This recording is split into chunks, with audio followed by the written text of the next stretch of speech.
कभी सोचा है कि एक ही बॉस, एक ही मैनेजर किसी के लिए बहुत सख्त हो सकता है और किसी के लिए परिवार जैसा? ये सवाल हमें ले जाता है छत्तीसगढ़ के एक स्टील प्लांट में, जहां राजीव गांधी गवर्नमेंट कॉलेज सिमगा के कुछ स्टूडेंट्स जागेश्वर, शुभम और महेश ने एक फील्ड रिपोर्ट तैयार की। और इस रिपोर्ट में लीडरशिप की एक बड़ी ही दिलचस्प दोहरी सच्चाई सामने आई। चलिए उनकी इस खोज को करीब से समझते हैं। Sky steel and power plant में जब इन छात्रों ने कर्मचारियों से बात की तो दो बिल्कुल अलग अलग बातें सुनने को मिली। एक तरफ एक कर्मचारी ने कहा, मेरे बॉस बहुत ही सख्त हैं, तो वहीं दूसरी तरफ एक दूसरे कर्मचारी का कहना था, हमारे बॉस तो हमें परिवार की तरह मानते हैं। अब सवाल ये उठता है कि भाई एक ही कंपनी के अंदर एक ही छत के नीचे ये दोनों बातें सच कैसे हो सकती हैं? इसका जवाब छिपा है कंपनी में मौजूद दो अलग अलग तरह के लीडरशिप स्टाइल्स में। तो चलिए पहले स्टाइल को समझते हैं। जो पहली कहानी हमें मिली वो थी पोषण भैया की। उनका जो एक्सपीरियंस था उससे पता चलता है कि कैसे ऊपर से आने वाला प्रेशर एक चेन की तरह नीचे तक पहुंचता है। पोषण जो बता रहे थे वो कई वर्कप्लेस की हकीकत है। प्रेशर ऊपर से शुरू होता है, टॉप मैनेजमेंट से एचआर पर आता है और फिर एचआर से सीधा कर्मचारियों पर। मतलब ये एक तरह का प्रेशर का झरना है जिसका पूरा बोझ उन लोगों पर आ जाता है जो सबसे नीचे काम कर रहे हैं। यहां देखिए, दबाव का एक सीधा सा रास्ता दिखता है।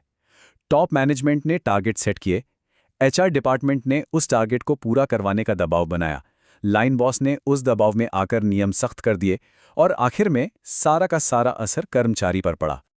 लीडरशिप के इस तरीके को ट्रांजैक्शनल लीडरशिप कहते हैं।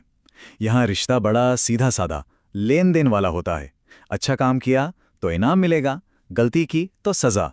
सारा फोकस बस नतीजों और नियमों पर रहता है। लेकिन जैसा मैंने कहा, इसी फैक्ट्री में एक दूसरी दुनिया भी थी, जहां पोषण को सिर्फ दबाव महसूस हो रहा था, वहीं अंकित भैया का एक्सपीरियंस बिल्कुल अलग था।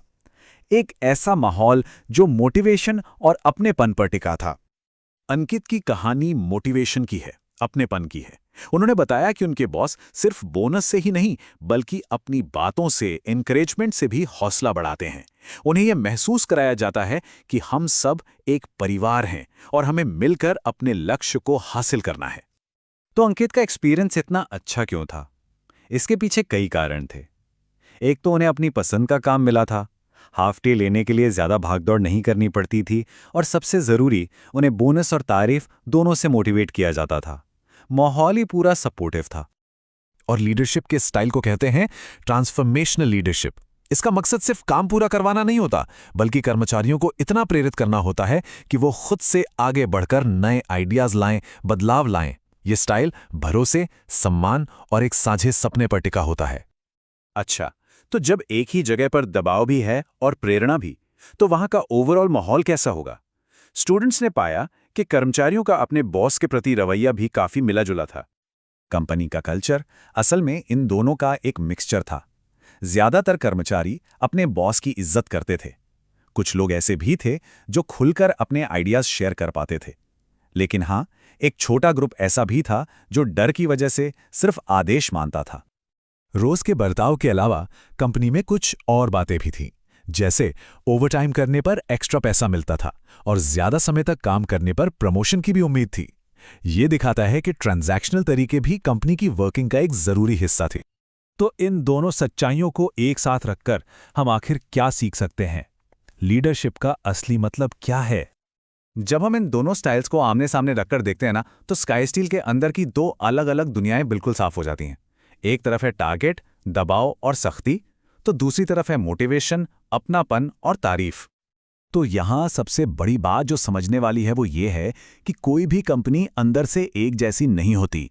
किसी कंपनी का कल्चर कैसा होगा, ये असल में इस बात पर निर्भर करता है कि आपका बॉस, आपका मैनेजर कौन है।